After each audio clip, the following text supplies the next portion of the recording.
Hi, and welcome to Teletalk. I'm Liv. And I'm Ben. And on this episode, you'll hear our carefully considered and not at all random thoughts on a show we like. There will be spoilers. We're giving ourselves an age rating of 15 and above, but you're welcome to make up your own mind. Listener discretion is advised.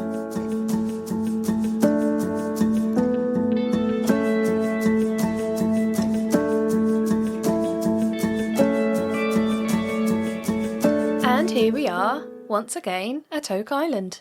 Episode 13 of season 13. I was going to say, this is the thing you made a big deal of last week, isn't it? Yeah, but they have been focusing much less on the paranormal stuff. I know, and they should have waited until they had 1313. They probably didn't know they were going to get here. Is it doubly unlucky, or does two unluckies make a lucky? Or is it one of those things where in the original culture it was lucky and then they tried to keep it for themselves and made it unlucky for other people? So what we're hearing is we don't know. No. Luck is optional. There will be luckage. But we're at Oak Island. It's our favourite time of the week. Mm-hmm. I'm looking forward to talking about this because it was an interesting episode. It was. They had quite a lot of bits and bobs in Well, it, didn't it's they? interesting because actually when I was going through it to make my notes for the episode, behind the curtain everyone, it was a lot more focused in like two main areas, whereas normally there's 4 or 5 areas of focus across an episode. It was very much the money pit and the boulder feature. Yeah. That was the main thrust of the episode. I don't know why I said thrust like Very enthusiastically. And we're going to start, as we always do, in the money pit. Mm-hmm. Deep down in the money pit. Elbow deep in that mud. Well, you say money pit. Really, what we get to see as viewers is a crappy table with mud on it. And then, sometimes, if you're lucky, an even crappier table. A table or a bench on 2 upturned bins. They've raised it up now, haven't they? Clearly, You no one wanted raise it. me Oh, up like a lovely bucket in the mud. God. Done? Maybe. Clearly, they didn't want to be bending over all the time. I feel like they could just, and hear me out on this, because this is a maverick idea, I think they could just make the main table not have screws in it. Yeah. Like, just glue it together. Or something.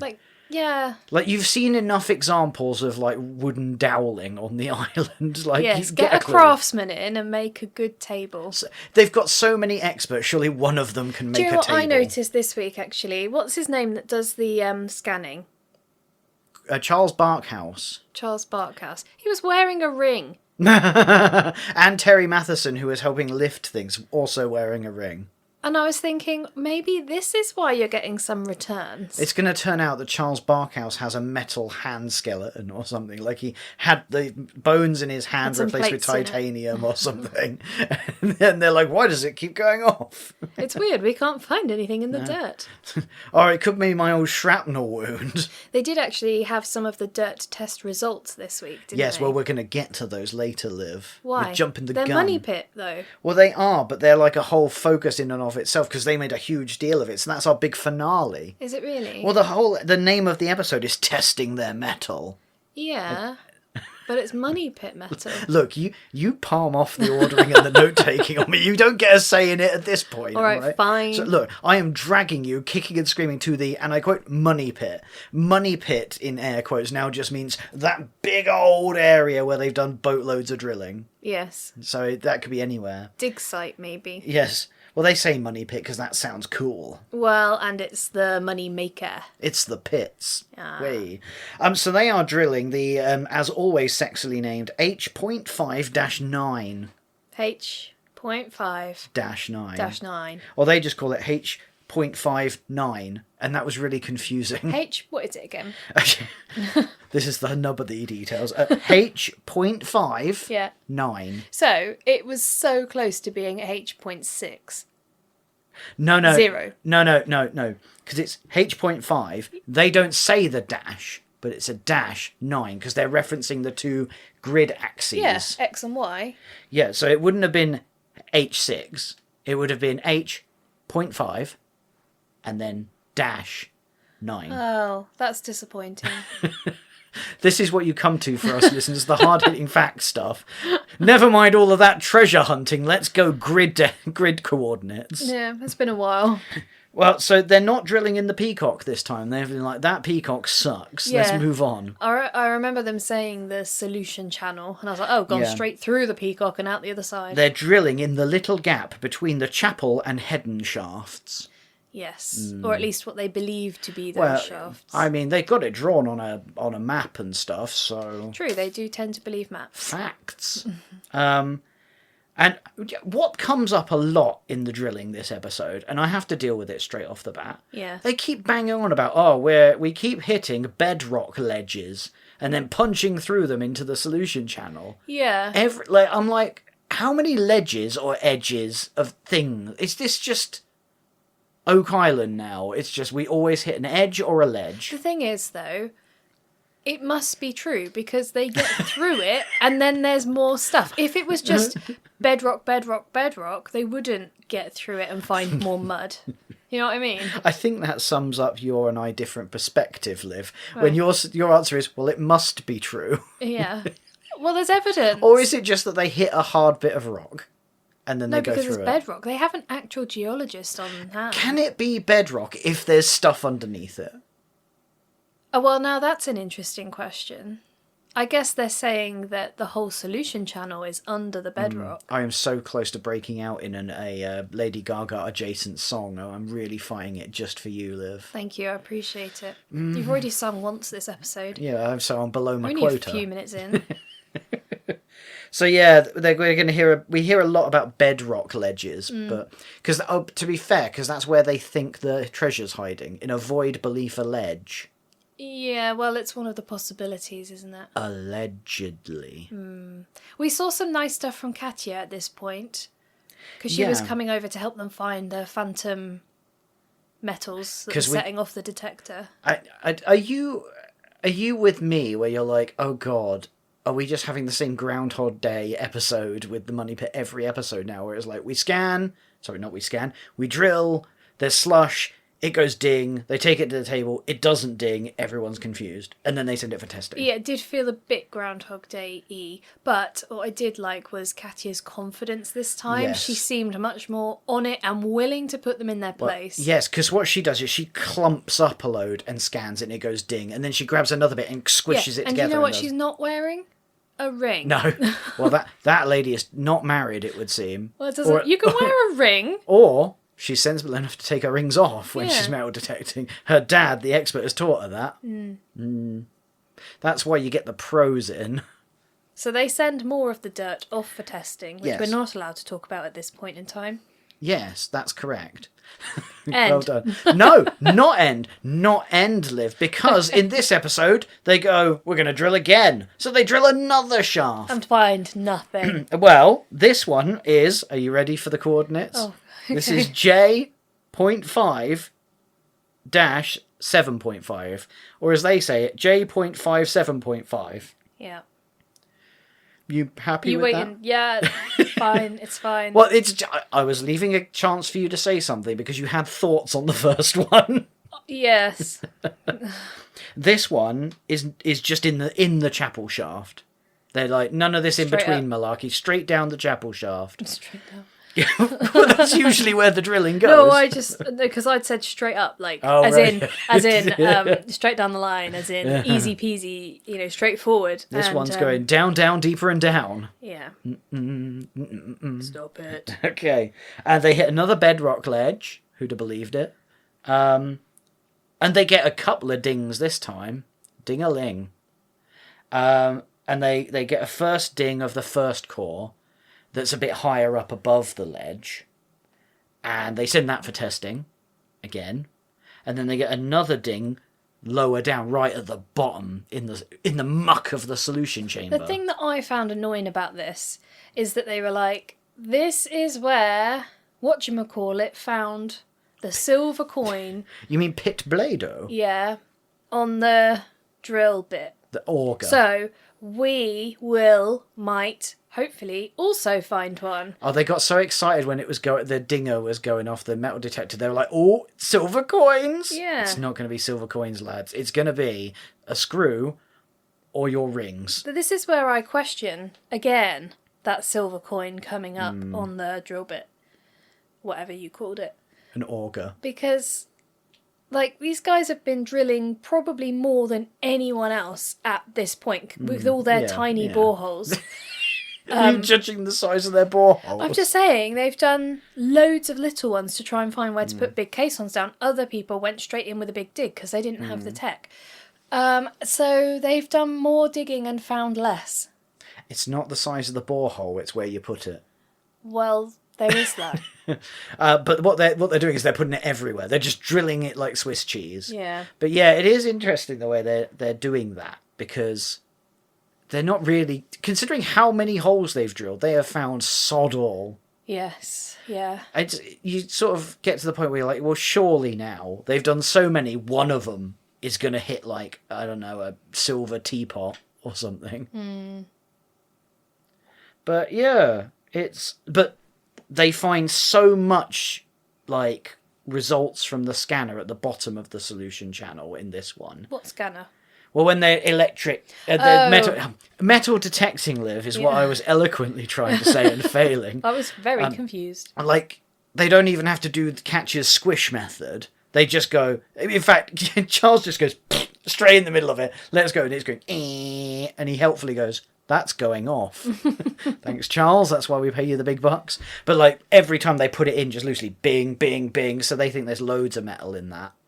So they send the whole core for testing. Yeah. Nothing you can actually touch, though. Core blimey governor. Ooh, that's a good one. Yeah, I thought so. Thank you.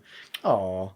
So yeah, that is where we'll just take a brief sojourn from the money pit, and we'll come back to that later, maybe. We have to take a brief trip to the swamp. And boy howdy, was the swamp eventful this week. Was it? No. Oh, I was going to say, I don't remember anything. Well, how could you don't remember anything? How could you forget such important things as they find half a brick? Oh, yeah. But they weren't even sure if it was a brick. There was some tension. Well, and we got the fascinating aside that they're apparently sending all bricks to be tested. Yes, well, bricks are made, aren't they? So they might be able to determine the composite parts and work out the age. I almost feel like that's another t-shirt idea. All bricks are made, aren't they? But yeah, I'm surprised that they haven't outright said, this seems like we might have just obliterated another vault somewhere.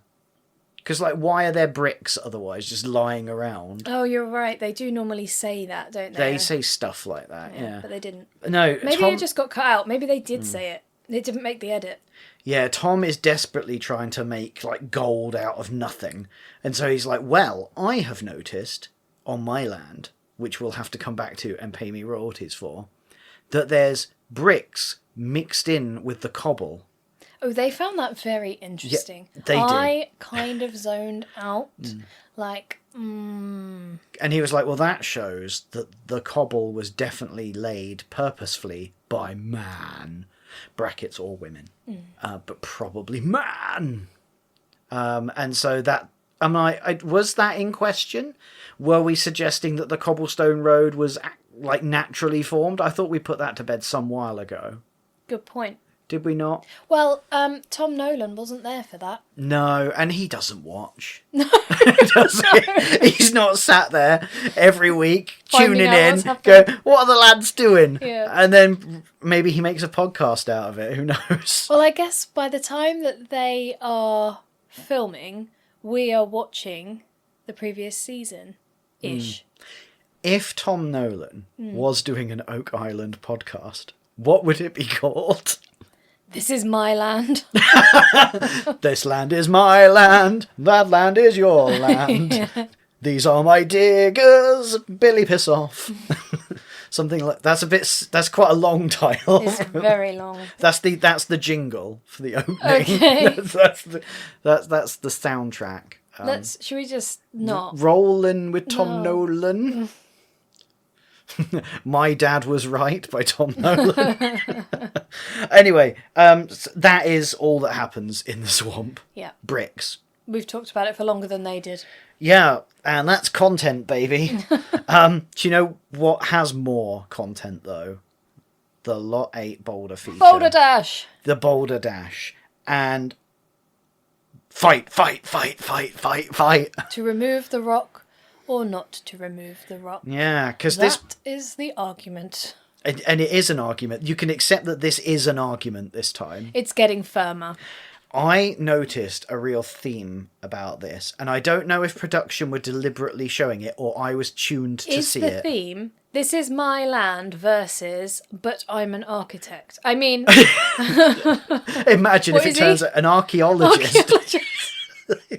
Imagine if he was an architect and he's just been shamming everyone. I wouldn't put it past him. Although he knows too much about boring things to be an architect, right? I don't know, is being an architect not boring? Architects don't have books on scissors. That's it. That's another t-shirt. But that is a sweeping statement. What? What about being an architect means that you are banned from having a book about scissors? Not banned. They're just not going to have one. Is that... They can have hobbies. Yeah, and it's not going to be scissors. Is it not? No. Okay. You heard it here first. But no, the theme that I saw was it seemed like there was escalating tension generally between the archaeologists and the treasure hunters. Not just in the obvious row over shall we move this giant boulder or not, but like we see a little retrospective at a point of like last week when Rick was declaring it's a pearl, and we cut to Laird rolling his eyes and laughing, and there's other cutaway shots of like Fiona Steele rolling her eyes and laughing whenever Marty does something or whatever. And I might have been interpreting it in the way that I wanted, but I felt like after they let Marty move some small boulders as sort of like a consolation prize. With his backhoe. They weren't that small. Yeah, but it felt like they were being somewhat patronising. Yeah. So it just feels like, and maybe it's a narrative for the show, but I feel like I'm moving towards getting my turf war. Not with the way I thought I would, but it does feel like there is escalating tension between the proper scientists and Marty and his backhoe. Well, the thing is, you can kind of see their point. They have let the archaeologists, I nearly said architects again, have some time. They have done quite a lot of slow work. Yeah. You can kind of see the pattern. And I think Marty at one point says, when can we move it? Because at some point we're going to have to. And then Laird's like, yeah, well, we can only really excavate one more side before the whole thing gets dangerous and collapses. So pretty soon. One more side, and it's just ridiculous. Like, come on. It's not like there's markings that you're going to disturb. But they don't know what they're going to disturb. That's their point. They have to do the due process to identify whether there's anything that's going to be damaged by lifting this rock. Like what? Well, if you're dropping a rock on it, yeah, you're going to damage stuff. Well, I mean, lifting a rock up. To be fair, we see Marty trying to move those smaller boulders, and that is pretty ludicrously bad. Well, I imagine they get specialist equipment for this giant. No, Marty is doing it. Marty is like, that is a big-ass boulder. I am moving I that. think they get specialist equipment. I think they're going to attach Jack to it with the rope and make him pull it himself. Counter to my point that I was just making, I've just realised that bad stuff happened when the 90-foot stone was lifted. So maybe bad stuff would happen if this boulder dash got lifted. Well, maybe. That's true. So I've just argued both sides here. Well, after Laird said, well, we can only do one more side, because obviously then afterwards... It's also a circle, it doesn't have any sides. He then said, yeah, and then the only thing we can do is dig fully under it. I thought last week you were saying to Fiona you were not going under that. I know. And she was like, I'm already under it. I'm under it right now. But yeah, she is like right under there whenever we see her. I'm like, she's basically moved into that void underneath. Project, yeah. Isn't it? She's like, if I squat here long enough, I can live here. Also, we have to bear in mind that this is now kind of Laird's baby, because he's the one that discovered the big boulder. Well, you say it's Laird's baby. Marty loves this thing. Yes. He's like, one, is it a plug? Yeah. Like, a big ass, like to cap something off, like, is it blocking a big shaft hole or something, like a cork? But he also goes, this is our find because no one else has found it, which I feel like is a tacit admission that everything else has already been observed by someone else and they've just piggybacked. Well, a lot of their evidence is historical. that they didn't find. Yeah. And sometimes, if they're permitted, they get to look at it. But this and is touch why it. he's so excited. He's like, this one's mine. Yeah. I can pull this off, and we can see. But it is quite impressive that in 200 years of searching, this has remained intact. This there. giant ass boulder that Yeah. no one's noticed before. Probably because they're like, well, that's huge. No one's going to have put that there. And it maybe took an archaeologist's eye. Because it hasn't, this boulder hasn't got markings on it like others have had that have been discovered. Well, the interesting thing is, like, so they get into a proper debate. I'll say debate to be kind, but it's a bit of a row where Marty's like, yeah, but I want to lift it. And Laird's like, yeah, you can't lift it. And Marty's like, yeah, but I own the place, and we're looking for treasure, right? And so I want to lift it. And Laird's like, no, because you might destroy the thing. And Fiona wades in to say, like, oh, well, you can move those little ones. Yeah, wouldn't it be a shame to have lifted it, find something under it, and then go, God, I wish we hadn't lifted it. But yeah, they were like, oh, we need you to move those 3 boulders because they're kind of in our way for digging under it safely, so you could move those. And Marty's like, yay! And then you can see the archaeologists a bit later going, oh, I can hear the backhoe coming. Here it comes. Nearly here. Yeah, because even before they decided to move stuff, like, Craig was like, well, I think we can maybe make a road up here for the backhoe, because we're going to need one at some point, aren't we, to try and appease his, like, boss. Yeah, well, they're not boss, they're partners, aren't they? Yeah, but Marty's in charge, though, isn't he? He's just the loudest. What's interesting is Rick sides with Laird. I know. Oh, et tu, brother. You know, to quote Julius Caesar, the... Who has play. Nothing to do with this. No, the play is like et tu, brute. But it has nothing to do with Oak Island. No, but it's the betrayal. Betrayal! Right. No? Okay, well, so Rick wades in and is like, nope, we have to do it the So right Marty way. has got treasure on the brain. Gold fever! And Rick has royalties on the brain. Oh, you think it's that cynical? Could be. Do you not think that, despite the fact that Laird a while back said that Rick is luring him to the dark side, do you think actually... Oh, he's a dreamer, isn't he? Has Rick been lured to the light side? Yeah, no, he's just a dreamer. So he buys into the fantasy much more. Oh, wow. But surely the fantasy would be treasure, not But it's patient also archaeology. story. Because you have to remember, he discovered this and found out about it by reading a story. That's true. He fell in love with the story That's of Oak Island. true. And now You're he's right. part of it. And it does feel like, really, Rick is the reason they're here. Marty's sort of gone along to make his brother happy. Yeah, he was originally the funder, wasn't he? That's right. But the interesting is, like, they've moved the boulders and they've, like, clapped a bit and patronised Marty by going, good job, Marty, even though that definitely almost rolled back down into the hole and was super dangerous. Fiona's pointing out, like, oh, we can see where they've previously cut into the bed soil or whatever. Yeah. So they're like, oh, we found the extremities of this working, which I thought was pretty cool. See, like actual archaeology, that's why you let them take it slow. And they might not get squished by a giant boulder. Might Not. Craig, though, gets involved with the Sifty Shaker and finds what I initially thought was just some old tat. Yeah, and this came from the area underneath where the smaller boulders were that were moved with the backhoe by Marty. Thank you so much, Marty. God, that's annoying, isn't it? But yeah, they found some fluff. Yeah. Yes. This is where we've got to on Oak Island, people, some fluff.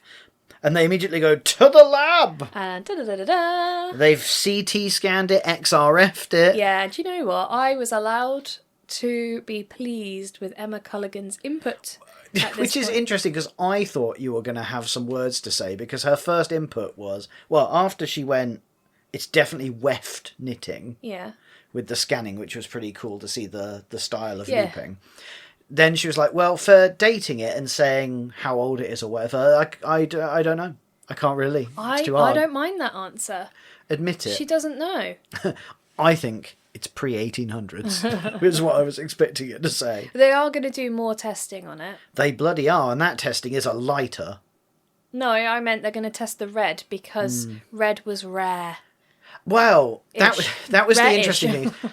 all of the treasure hunters were going, "Oh, red, that was hard." Then, like, because Leia was like, "Yeah, it was harder to make than the other stuff." So they were like, "Oh, so it was rarer and weird." And Ledd's like, "Well, the military had it and everything, so it was common." I think you've misremembered this. No, Because I think it was Laird that said red was difficult to make and it was rare. But actually, it wasn't that rare because of the red coats, and I think the Spanish wore red, and he kind of backtracked himself. he said that it was harder to make. They jumped on and said, "So it was rare." And then he was like, whoa, that's not what I said. I don't think that's how it happened. So basically, red, everyone wore red. It was just the colour du jour. But they can test the dye and get a date. They are hoping, if there's enough of it. Yeah, because they burnt a bit of it, of the non-red Well, that was to stuff. test what kind of material it was, not the age. And do you know what? I initially thought it was just as simple as going, does it melt or does it burn? To find out whether it was synthetic or not. But there was actually lots of different ways it could burn that would determine what it was. And it wasn't just the burning, it was how it cooled and how it behaved after it was cooled. And so it burnt and clumped and crumbled, and so it was wool. Yeah. And they then go, hang on, we found a bag seal from Leeds for a wool bale not that far away. Dun, dun, dun! Lovely. Yes. Yeah, so that was pretty cool. And Emma Culligan brought some good science that I didn't know and I couldn't do myself. So you were wrong about Emma Culligan. I just saying it's nice to see some actual skill here. But Liv, surely anyone could have pushed the button and looked at the scan and read a book and gone, look, that's weft... whatever it was, weft knitting. It came right out of weft field. Off the top of her... Off the top of her head, though, she knew about all the different burnings and what You that say would mean. off the top of her head. I'm pretty sure that she'd prepped for this. Yeah, well, still had to remember it. Okay. I had a good Emma episode. Oh, wow. Also, I'm trying to be kinder. Culligan, out of the bad books and into the limelight. Boom. Okay, Liv. I think it's time for where you want to go. Well, I didn't say I wanted The to go metal there. testing. I just said it made sense to join it up with the money pit. Well, I initially thought that, but then our big finale would have been red dye. So, and they named the episode after metal testing. They've been teasing us for what? The whole season, about like multiple seasons about this stupid testing.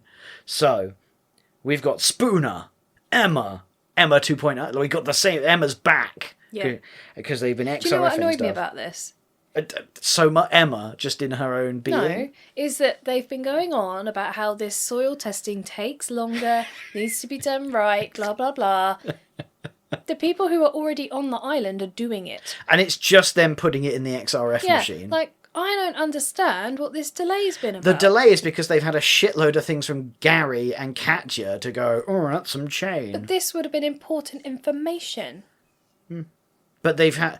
What I found confusing is that they've taken loads of samples, right? Like, loads. When they show us the map of samples, there's like 5 6. on there. But if it is taking them ages still, then maybe these were just the first 6. Maybe it means pushing the button on the XRF machine is harder than we think. Maybe. Maybe they actually have to do some stuff. Yeah, well, they have the results, and 2 of them, which were phantom signals from the Money Pit site, had traces of silver. Significant concentrations of silver. Okay. I mean, it's untouchable, though, because it just disintegrated in their hands. Well, yeah, because they said it's not dissolved, though, so it is actual flakes of silver. Yeah, true. And that makes Marty happy. Because he's like, well, it's not liquid, I can't drink it. Yeah. So maybe there's actually that silver teapot kicking around down there. Bit broken, because the flakes of it are in this soil. My concern is that they're focusing on silver, right? Like, silver is...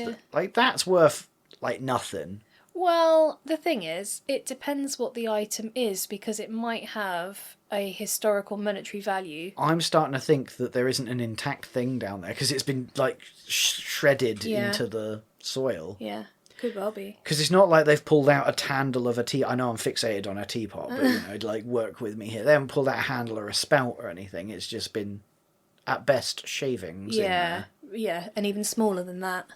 Regardless, they now feel that they have enough information to choose where to put a case on.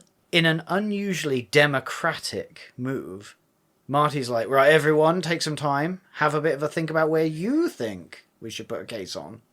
But they're clearly just going to put it down where they got silver returns. Yeah, well, yeah, that's true. A pointless question. He wants people to think they're empowered when he's actually going to go, yeah, but obviously it's going there. That was my takeaway. It was like, great, now we've got 2 locations for a case on. Job done. Have a think. He's going to make a big fuck you to lead and do a case on right through the middle of that boulder. Yeah. Boom! That's one way to We'll lift see it up. what's in it. I'm not going to lift it. I'm just going to drill it. Hammer grab it. Oh, man. Hammer time. Oh, the puns are going to be so no. I'm going to love it. Oh, no. You can't Stop touch it. this. Okay, stop it. That's what Laird said about the boulder. Can't touch this. Not this boulder. Doodaloo.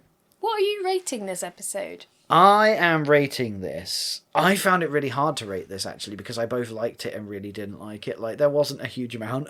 I mean, obviously, it raises the point because they found a brick in the swamp. Yeah. I've put this as a middle-ish, higher middle of the road, 5 brawls over a boulder out of 7. Okay. Brawls over a boulder. That's quite tricky to say.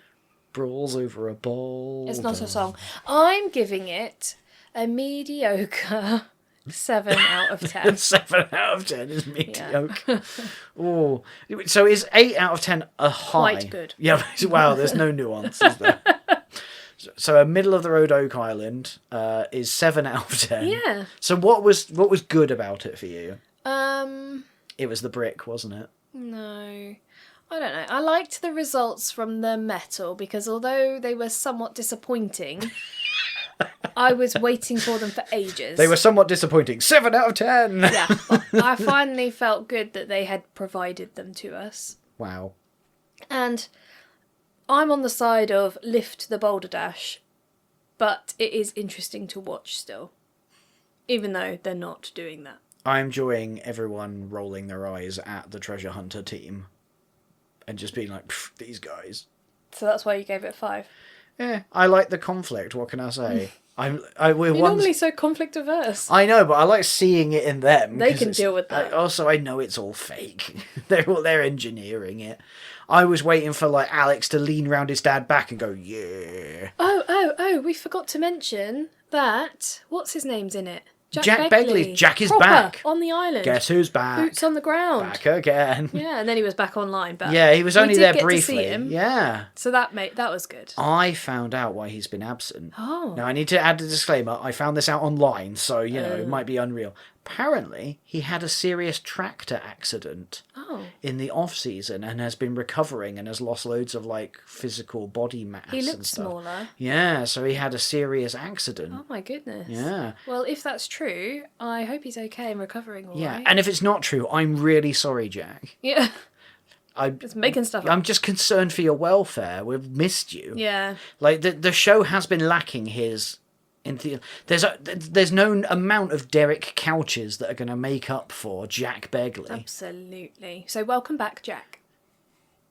And don't hit the road, Jack. And you do come back. So more. And on that note, that's all, folks. Now, if you've enjoyed listening to this, please do take the time to rate and review us on your platform of choice. It really helps the show grow and really helps us. And we like to hear what you think. So get on it. Homework. Thanks so much for listening. See you next time. Bye. Toodles!